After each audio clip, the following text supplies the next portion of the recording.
ஆமாம் சார். போனேன் நான் ஒன்றும் பண்ண மாட்டேன். அங்கிள் போட்டோ எடுத்துருவேன் பாரு சின்னமா ஏறாங்க.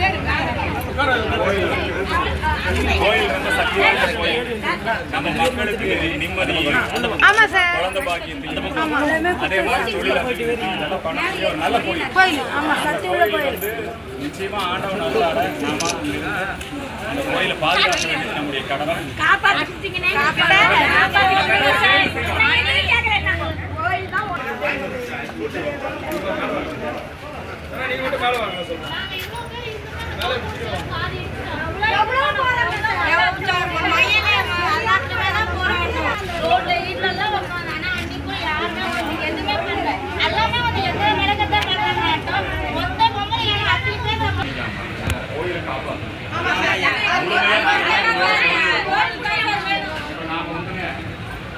இன்னைக்கு இந்த நிகழ்ச்சி இதோட நம்ம நிறைவு பண்ணிக்கணும்.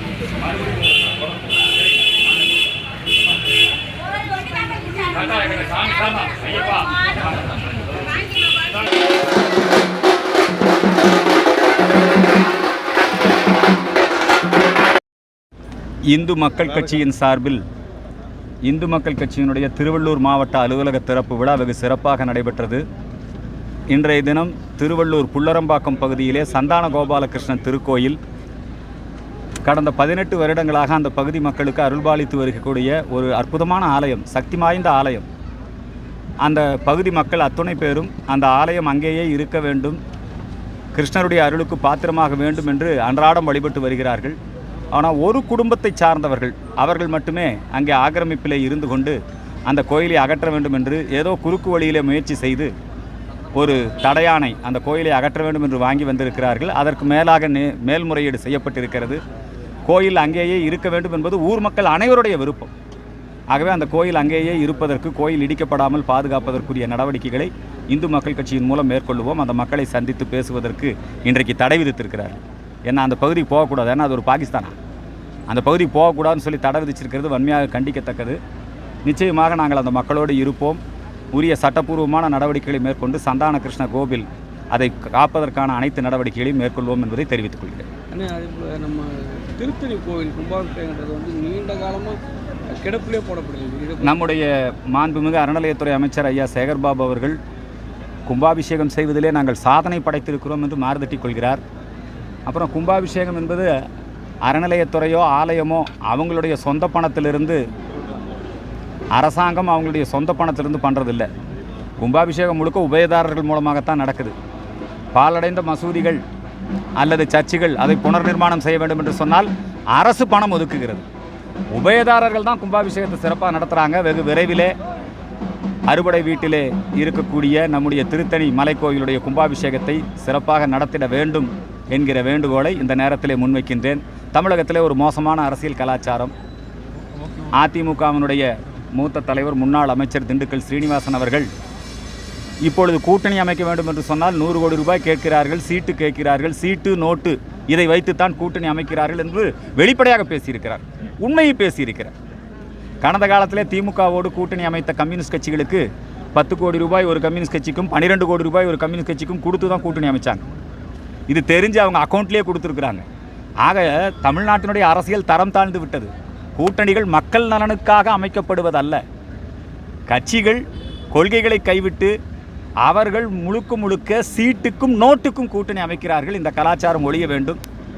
பாரதிய ஜனதா கட்சி அப்படி அல்ல. பாரதிய ஜனதா கட்சி தாங்கள் தனி மெஜாரிட்டி வைத்திருந்தாலும் கூட அவர்கள் கூட்டணி கட்சிகளை அரவணைத்து அவர்களுக்கும் ஆட்சியிலே பங்கு கொடுத்து மத்தியிலும் சரி பல மாநிலங்களிலும் கூட்டணி கட்சியை ஆட்சியை வெகு சிறப்பாக நடத்தி காட்டியிருக்கிறார்கள். தமிழகத்திலே இந்த ஓட்டு நோட்டு சீட்டு சந்தர்ப்பவாத கூட்டணிகளை முறியடிக்க வேண்டும். நடிகர் விஜய் அவர்கள் மிக முக்கியமாக அவர் என்ன சொல்லியிருக்காருன்னா, நாங்கள் ஆட்சியை பிடிப்போம்னு சொல்லியிருக்காரு. அப்படி சொல்வதற்கு அவருக்கு உரிமை இருக்குது, சொல்லலாம். ஆனால் உண்மையில் இங்கே என்ன நடந்து கொண்டிருக்கிறது?